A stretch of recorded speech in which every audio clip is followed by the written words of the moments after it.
শাহরুখ খানের মতো দেবো? হ্যাঁ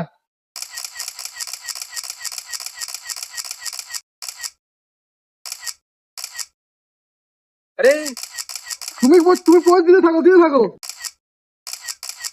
আরে ভাই ভাই, অত কষ্ট করে লাভ নেই, তুমি ওটো ওটো, গাড়ি করে আসবে চাপাতে চলে যাবে, তুমি ওটো ওটো আরে এটা তো কোনো ব্যাপারই না।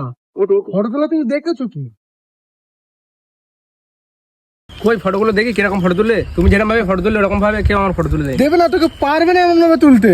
কই দেখি। এটা প্রফেশনাল ফটোগ্রাফাররাই পারে এটা। হ্যাঁ। দেখো ফটোগুলো দেখো, অ্যাস্থেটিক ফটো। আরে এটা তো সালমান খান পোজ, এটা আটটা হাত কোথায়? এই ফটো তো এমনই ফটো, এটা অ্যাস্থেটিক পোজ। তুমি তো বোঝো না। এই ফটো দেখো, এটা কিরকম উঠলো? এটা আমি কোথায়? এটাই হাত বোধ আছে শুধু। এটা তো শাহরুখ খান পোজ। এটা ফোনের ব্যাপারটা আলাদা। ক্যামেরা হলে তোমার দু সাইড আমরা তুলে দিতাম, দু সাইড থাকতো। এটা ফোন, তোমার একটা হাতই যথেষ্ট। ফোনে ক্যামেরা ফটো তুলবে, কত ভালো তো নিতে গেলে হবে না। এই ফটো দেখো। হ্যাঁ, এটা কি ফটো তুলেছে? অসভ্য, ফোন দাও, ফটো তুলতে পারে না। ফটো তুলতে পারি না? তুমি ফটোগ্রাফার মানে বোঝো? যখন একটা ফটোগ্রাফার ফটো তোলা চালু করে না, তার ফটো তোলা রানিংই থাকে।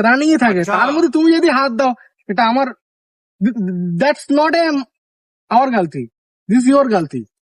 ঠিক করে ফোনে ফটো তুলতে পারে না। উনি নাকি আবার সালমান খান শাহরুখ খানের ফটো তুলেছে। যাও তো, যাও এখান থেকে, যাও। তুমি কিন্তু আমার সাথে খারাপ ব্যবহার করছো। আমার হাত দুটো ফটো তুলে ছবি নাও। না না, দরকার নেই, তুমি যাও তো, যাও, মাথা খেয়ে নাও, যাও। ঠিক আছে, চলে যাচ্ছি আমি। চল তো, ফটো ফটো তুলবো না, মুডটা খারাপ করে দিলে সবার যখন।